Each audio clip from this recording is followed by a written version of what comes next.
Welcome back to the deep dive.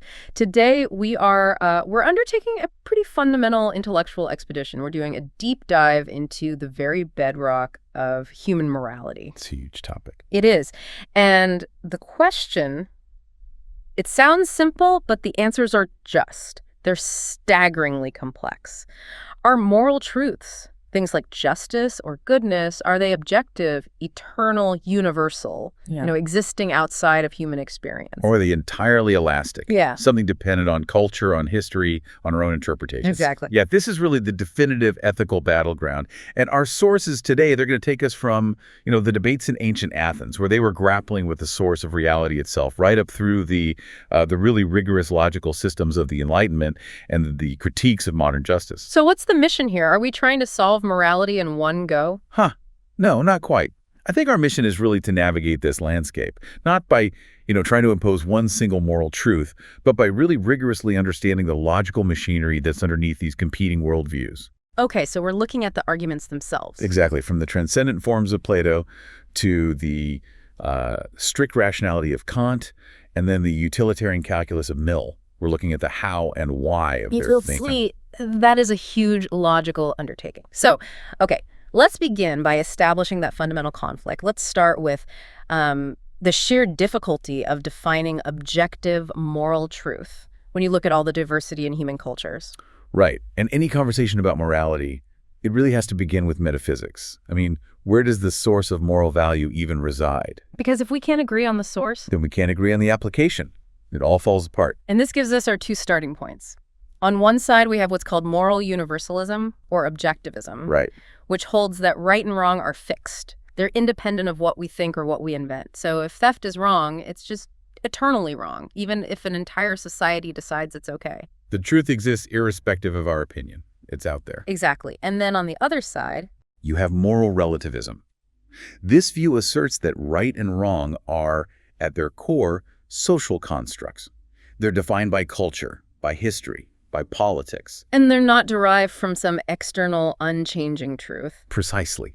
And the implications of this, they are immediate and, frankly, profound. And, the sources make a crucial distinction here that I think we really need to pause on for a second. Okay. They note that even if every single human being on the planet suddenly agreed on one moral code, like a global charter on human dignity or something. Right, a universal consensus. Even then, that system would still be fundamentally just an expression of the cultural values of Homo sapiens in the 21st century. It would still be subjectively derived, wouldn't it? It's derived from the unique evolutionary and historical position of our species. So the source of moral authority would still be humanity. Oh, it's still us. It's not a transcendental external standard.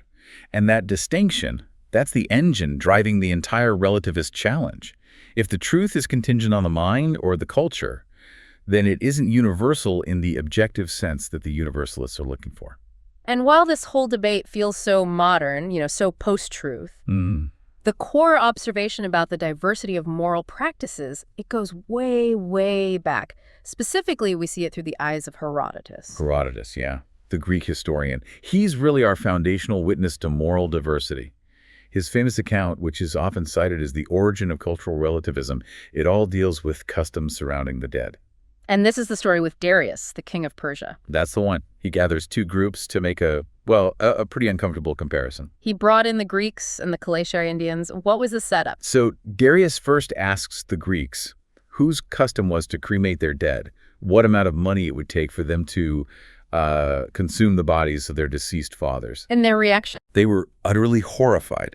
They refused, saying they wouldn't do such a thing for any price in the world. For them, not eating your parents was, a deeply held moral truth. Okay, so then he turns to the Kalashi. He does. And their custom was the complete opposite.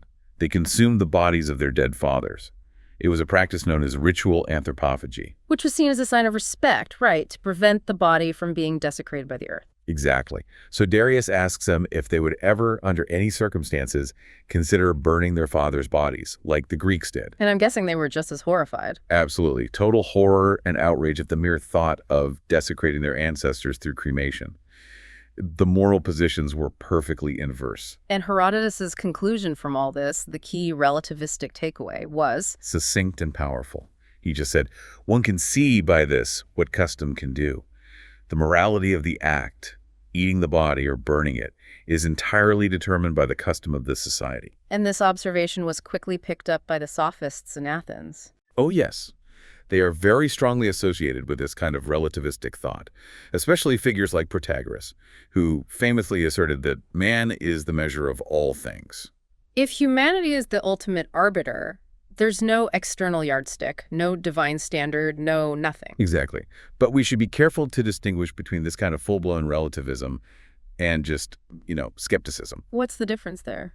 Well, ancient philosophers often struggled with what we now call moral skepticism. That's the view that, look, maybe an objective truth exists, but we lack the tools to actually know it for sure. I see. So it's an epistemic problem, a problem of knowledge. Right.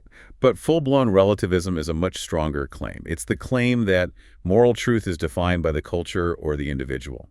It's not that we can't find it, it's that it's created by us. And this was seen as a huge threat by people like Plato and Aristotle. A massive intellectual threat. They basically dedicated their entire careers to defending the possibility of objective truth against this sophist position. Okay, so the philosophical groundwork for this kind of pure subjectivity, it really starts to accelerate in the early modern era, right? Once philosophers begin removing God and transcendent ideals from the moral equation. Absolutely. You look at someone like Spinoza, for example.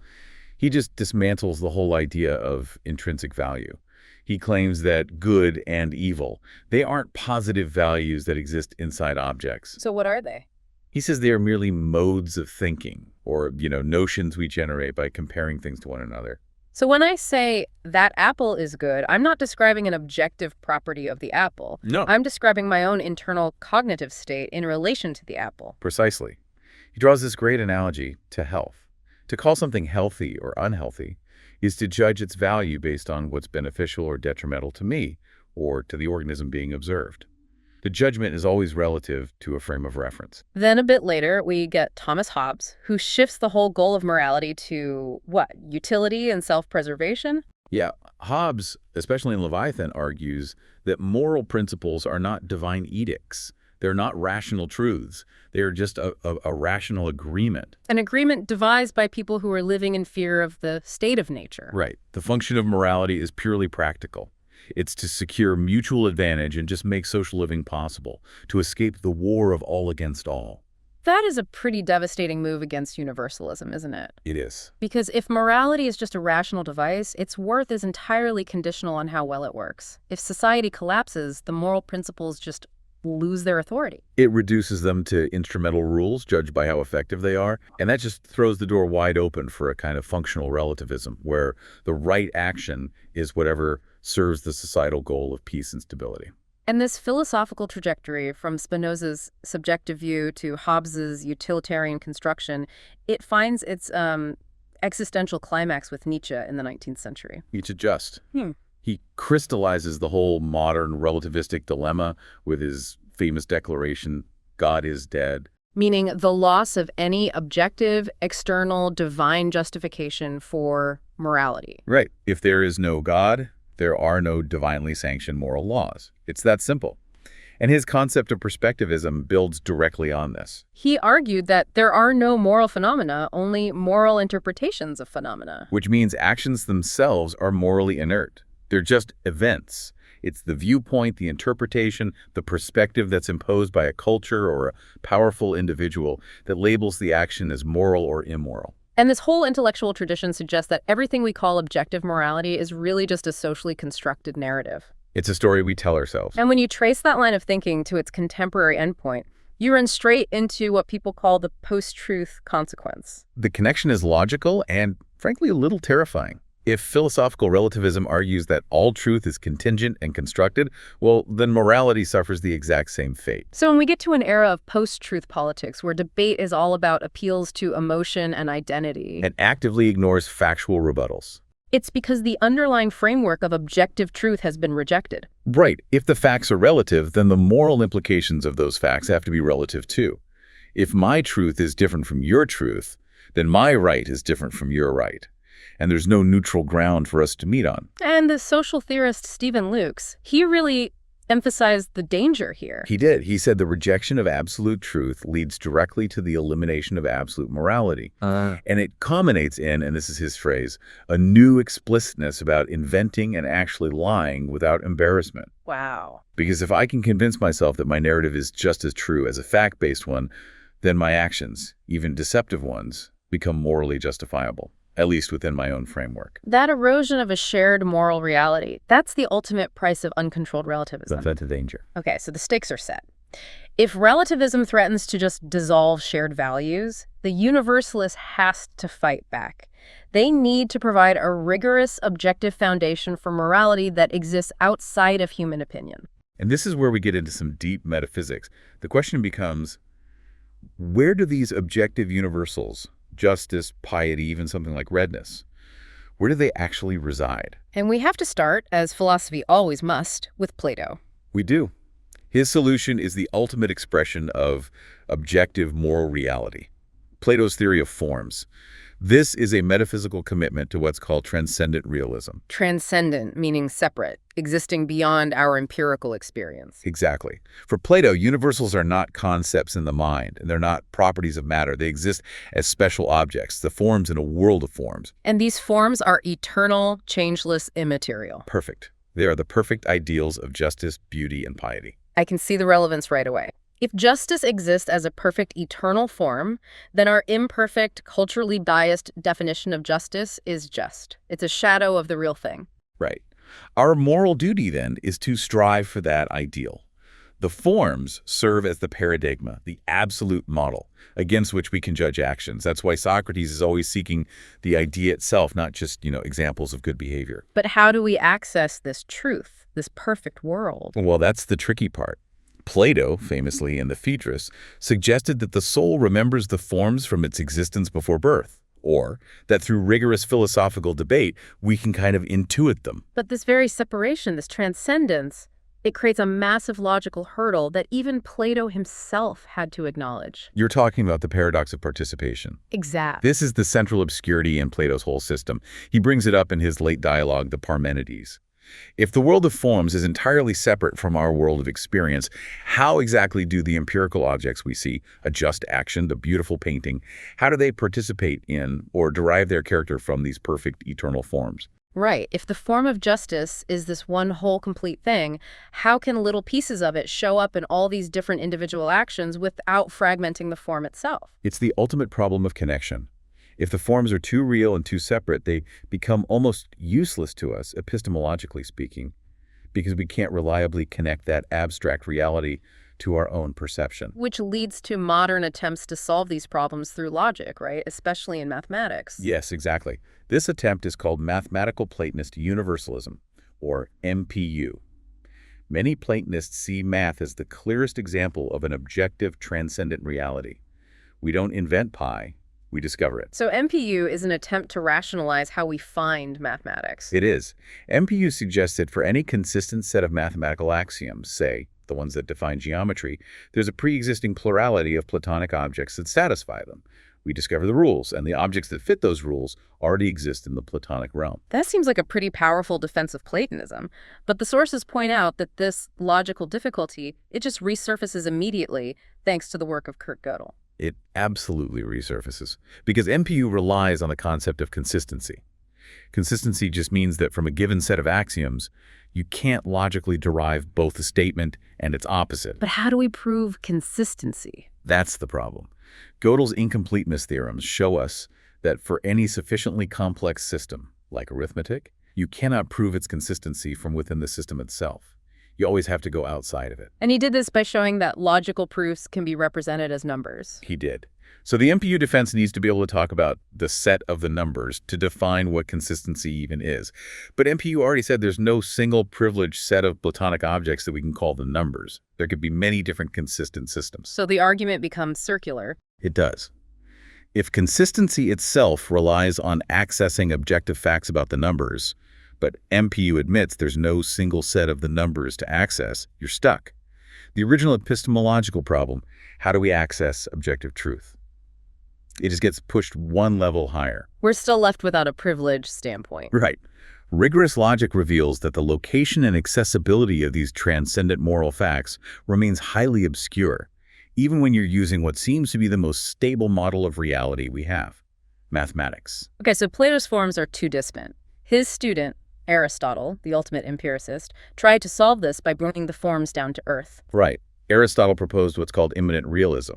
He agreed that universals are real. He was a realist, not a nominalist, but he completely rejected the separate transcendent realm. So he located the universals within the objects of experience. Exactly. He took Plato's term, eidos, or form, but he repurposed it to mean the abstract features and properties that actually define an object. This is his famous pairing of form and matter. It is. The Aristotelian form is the actuality, the energia, the set of essential abstract features that makes something what it is. The matter is the physical stuff, the dynamis, or potential, which gives it its individuality. So the form is the essence of chairness, and the individual chair made of wood is the primary substance. Perfect. And since the universal is in the particular object, we can know it through our senses. Our knowledge of universals comes via abstraction. Abstraction. So we see the particular object, and our minds just sort of extract the universal concept from it. That's the idea. This is the foundation of scientific and ethical knowledge for Aristotle. We see enough just and unjust actions to abstract the essence of justice from them. But his system runs into its own logical hurdle when he starts talking about how things grow. This is the entelechy difficulty. Yes, this difficulty comes up because for Aristotle, the form isn't just a static description. It's also the final cause, the purpose, the entelechy, the end within. The blueprint. The blueprint. This concept is necessary to explain natural growth, like how the genetic blueprint of the oak tree resides within the acorn, guiding its development. But if the entelechy, the final form of the oak tree, is already present in the acorn, that means the universal truth of the object is hidden, waiting to emerge. And that completely contradicts his epistemology.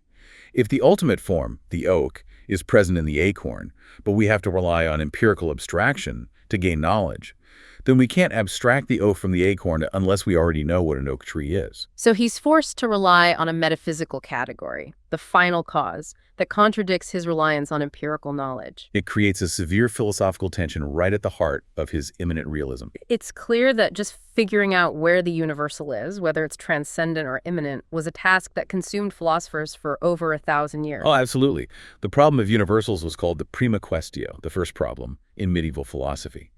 And the sheer variety of solutions they came up with just shows how desperate they were for a coherent answer. The sources mention John of Salisbury's catalog of 13 different conceptions. Can we look at a few of those to see the different ways they tried to solve this? We should. And we have to start with the most radical alternative to realism, nominalism. Early figures like Rosalind argued that universals are nothing but words, or votes mere vocalizations. So humanity is just a sound we make. It has no reality outside of our language. Exactly. Peter Abelard refined this a bit. He argued that universals are reduced to sermons or predication. They're just structural features of our language when we talk about collections of individuals.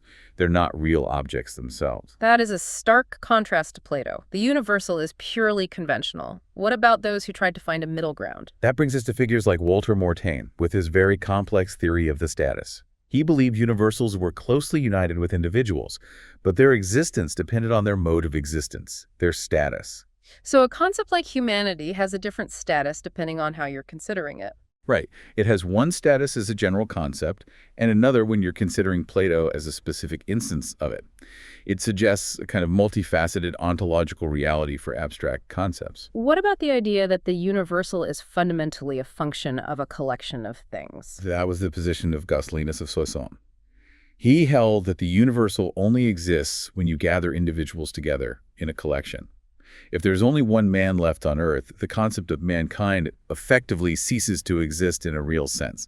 It only exists in the group. And finally, what about the attempt to locate the universal and the similarity between things? That's the ratio and differentiae doctrine.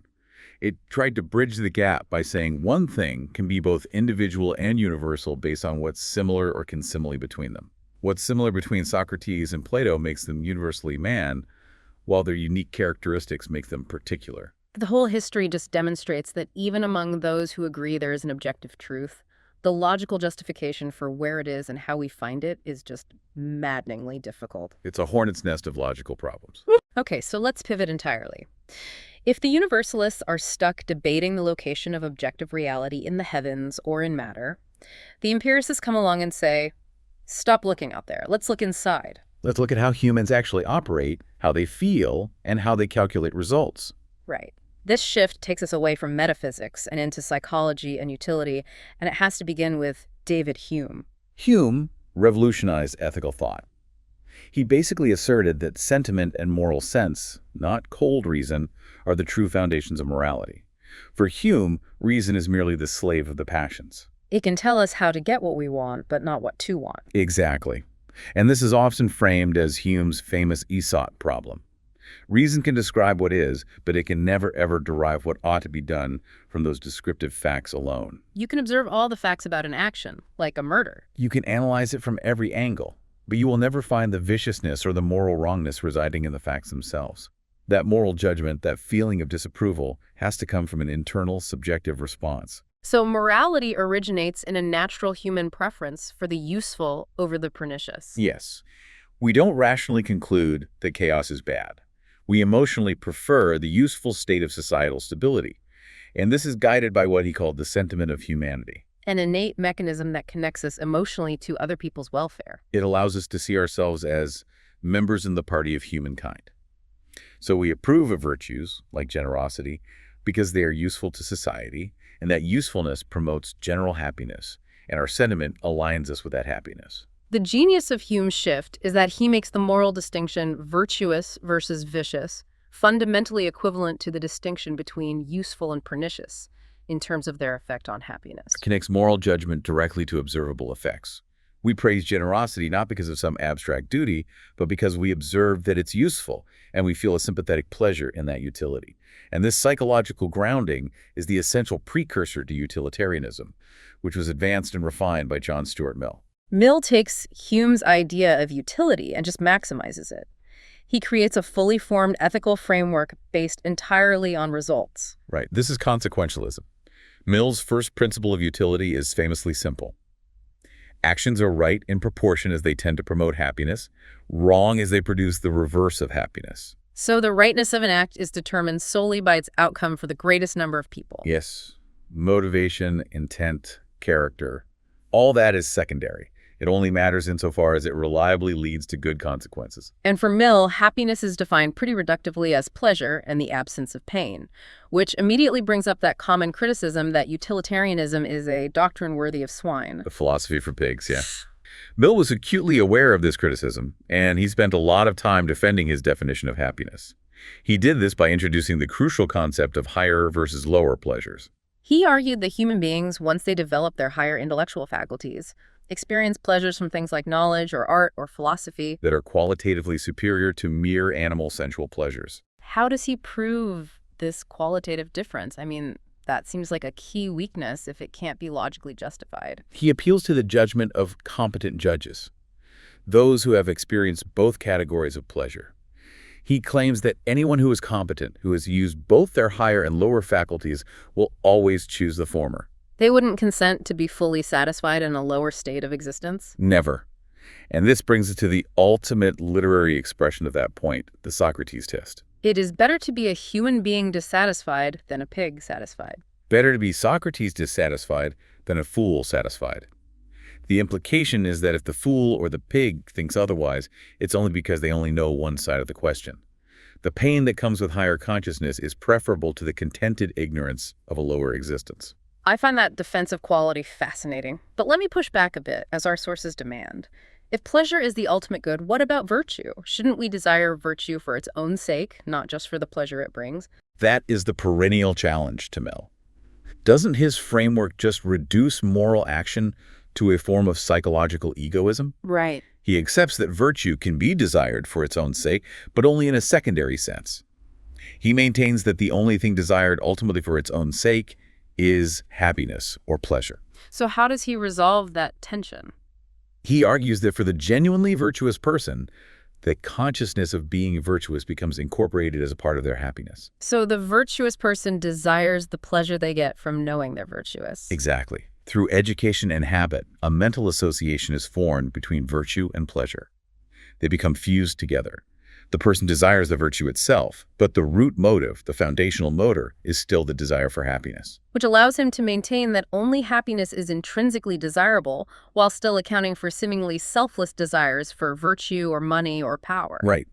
He believes this mechanism is what society should promote, because associating virtue with pleasure is highly useful for maximizing general happiness. But this requires some powerful levers of motivation, or sanctions, as he calls them. How does Mill ensure people will actually follow this calculus, especially when maximizing general happiness conflicts with their own personal happiness? He relies on two major types of sanctions.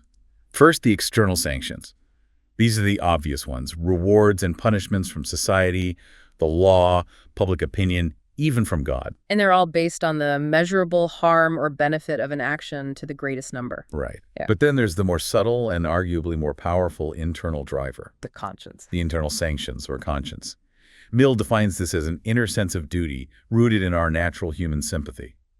When we cause pain to others, we experience pain and remorse, and our moral education cultivates this into a sense of obligation. So it's the pain of a bad conscience that guides the utilitarian, rather than the cold logic of duty, which brings us neatly to Kant. Indeed. Mill, in total contrast to Kant, was very clear.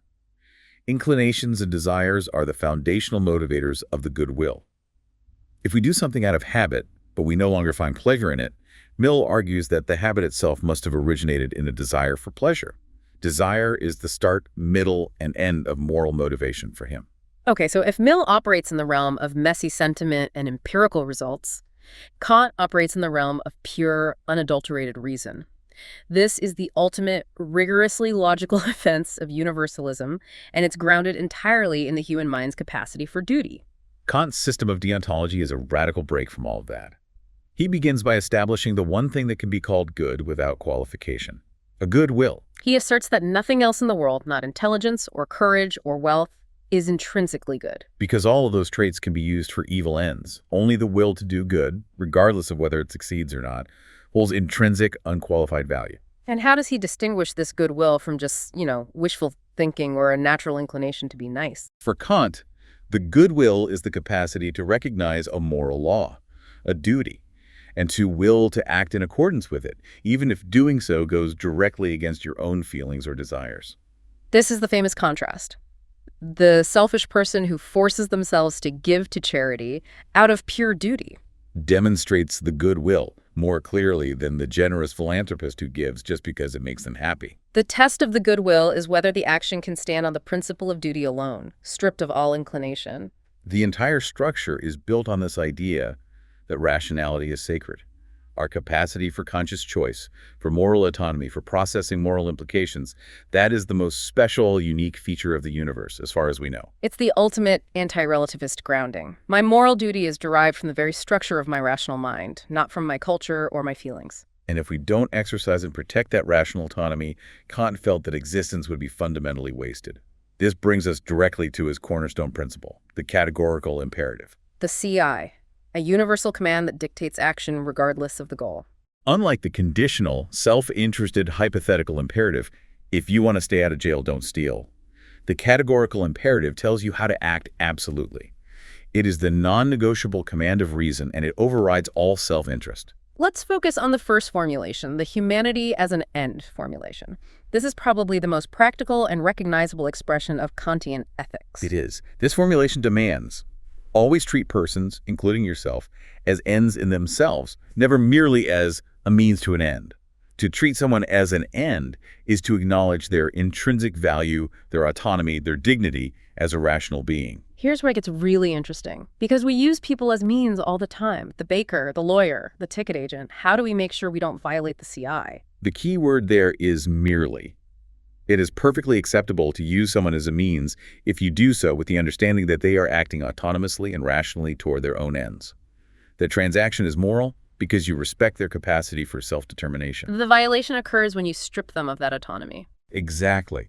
The paradigm violations of the CI are coercion and deception.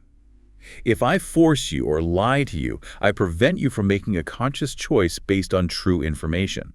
I'm forcing my will upon you, treating your rationality as an obstacle to overcome, and using you merely as a tool. Lying, cheating, violence, They all fall under this because they disable the other person's ability to rationally agree to the action. Correct. Now let's rigorously connect this to the second major formulation, the universal law formulation. The sources claim these are different ways of saying the same thing. Right, but they test the maxim in different ways. They do, but they're logically equivalent.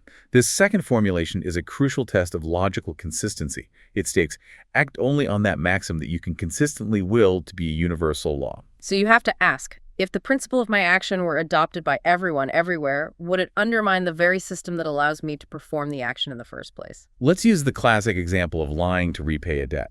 The maxim is, I will make a promise I know I cannot keep when I'm in financial distress. Okay, so you universalize that maxim. If everyone was permitted to make lying promises when it was convenient, The very concept of promising would collapse. The system of mutual trust that's necessary to make the false promise in the first place would cease to exist. You cannot consistently will a rule that undermines itself. and therefore the act is irrational and morally forbidden. And the genius of Kant is demonstrating how this logical consistency test is also a test of respecting the other person's rationality. When you lie, you're exploiting the system of trust and communication. By willing a maxim that would destroy that system, you're showing contempt for the ability of others to act autonomously. So it violates both formulations at the same time. It does. Both serve to protect and promote the foundational concept of rational, autonomous choice. Okay, we've established the major universalist defenses: transcendent forms, consequentialist calculations, and rational duty. Let's circle back to the source of universal ethics based on human nature, Aristotle, and then examine the modern challenges faced by a universal theory of justice. Right, Aristotle's project, which we now call virtue ethics, provides a universal framework grounded not in consequences or duty, but in character and human function. He was searching for the highest human good. Which he defined as happiness, or eudaimonia. But that's translated more accurately as flourishing, isn't it? Yeah, it is. And flourishing is achieved through activity of the soul in accordance with reason and virtue. Unlike the relativists, Aristotle believed his ethics were grounded in a universal human structure, what every human wishes for and what every human fears. No culture desires torture or enslavement. Exactly. This shared psychological reality provides a foundation for universal social virtues that are necessary for any human to flourish. Let's explore his dual nature of virtue, the intellectual versus the moral virtues. So Aristotle divided the soul into the rational and irrational parts. The intellectual virtues, things like understanding, theoretical reason, and practical knowledge for Nietzsche, belong to the rational soul. They're innate, improved by instruction, and they have no mean. You can't be too wise. But the moral virtues, courage, temperance, liberality, they're different. They are. They belong to the irrational, sensitive soul, our emotions and desires, and they are habitual. They aren't innate. They're learned through repeated practice until they become second nature. So moral action requires reason to control desire. And that control is achieved by finding the mean in our emotions. Courage is the mean between the excess of recklessness and the deficiency of cowardice. And for Nietzsche, practical knowledge is the crucial link here, correct? For Nietzsche is the critical bridge. It's the intellectual virtue that allows the rational soul to accurately perceive the morally relevant details of a situation, which enables the agent to determine the correct mean for action. It's the ability to deliberate well about what's good and advantageous for a human being. Okay, now let's pivot to a modern attempt at universalism.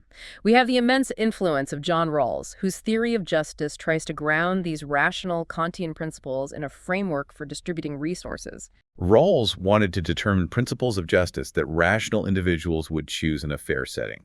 So he proposed this hypothetical original position. Where individuals operate under a veil of ignorance. Right. They're stripped of all knowledge of their own position in society, their wealth, talents, gender, anything. And from behind this veil, they have to choose the principles for a just society. And Rawls argued that under this constraint, rational actors would choose two principles, the second of which contains his controversial difference principle. That's right. The difference principle permits social and economic inequalities only if they ultimately benefit the least advantaged members of society. This is a very powerful modern universalist claim, but it faces intense criticism from pretty much every other ethical camp. Let's break down the 5 major objections, starting with the most egalitarian critique. Okay, objection 1, strict equality or solidarity. Critics from this camp argue that Rawls allows too much inequality, even if the poor are made absolute better off. They stress that relative position matters more than absolute position. So large wealth gaps are bad in themselves because they undermine solidarity and create power imbalances. Exactly. Even if the poorest group has a slightly higher income. Now, Rawls counters by appealing to his first principle, the priority of equal basic liberties, to handle those power differentials. But the critics say the psychological harms of radical inequality aren't sufficiently addressed by liberty alone. Okay, objection 2. This one comes from the consequentialists, the utilitarians. The utilitarian objection is straightforward. The difference principle does not seek to maximize total utility or total happiness. It prioritizes the welfare of the single worst-off group. So a different distribution, which might make the poor a tiny bit worse off but create enormous happiness for everyone else, would be rejected by Rawls. But embraced by a strict utilitarian. It's inefficient in terms of maximizing overall well-being. Then you have the argument that Rawls completely ignores merit. That's the desert-based principle objection. This camp asserts that people deserve rewards based on their hard work, their effort, their contribution. And they deserve them, regardless of whether that distribution satisfies the difference principle. They argue that Rawls treats natural talents as arbitrary, ignoring the moral force of personal choice and effort. Correct. And a similar, but more sophisticated critique is the resource-based principle objection. How does that one work? This objection criticizes the difference principle for two things. First, it's not sufficiently ambition-sensitive. It doesn't adequately reward the consequences of people's voluntary choices about work or leisure.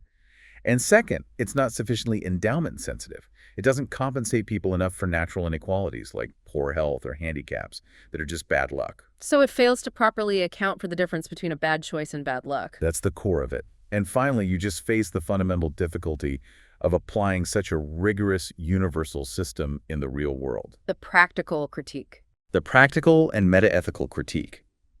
Is it even possible for fallible human beings to genuinely apply the veil of ignorance and divest themselves of their ingrained biases? Furthermore, critics argue the entire framework is intrinsically biased in favor of rationality, the core Kantian virtue, and it potentially excludes other morally relevant inputs like care, emotion, or historical context. So what does this all mean? We've seen character from Aristotle, duty from Kant, and consequences from Mill all put forward as the ultimate universal measure of right action. And all the while, the relativists are on the sidelines, questioning whether the yardstick even exists at all. We've really rigorously explored the logical challenges in each system. We saw Plato's forms fail in the paradox of participation, and Aristotle's immanent forms stumble on the entelechy. And we contrasted Mill's utility calculus, which risks reducing virtue to egoism, with Kant's absolute duty, which risks divorcing morality from human compassion. And finally, we saw modern universal justice theories like Rawls just grapple with these incredible tensions between equality, merit, and maximization. The major tensions we've covered, relativism versus universalism, sentiment versus reason, and the practical challenges of applying these systems, they really demonstrate that the search for moral truth is not just complex. It requires relentless, unforgiving logical reasoning. And every solution seemed to create a new, equally difficult philosophical problem. It does. But, these philosophies, they all agree on one crucial point. Whether that truth is constructed by culture or discovered in reason, the creation and defense of an ethical system demand the highest intellectual and emotional effort we can muster. We may not have found the definitive answer today, but we have certainly mapped the terrain. So we'll leave you with one final reflective question, building on the core ideas we've discussed. If, as Kant argued, rationality is sacred because we are the universe's only known shot at intelligent self-organization, and if, as the relativists suggest, morality is merely a cultural construction, does the mere act of searching for universal moral truth, even if we fail to find one, become a moral duty in itself? This is something for you to mull over as you navigate your own ethical landscape.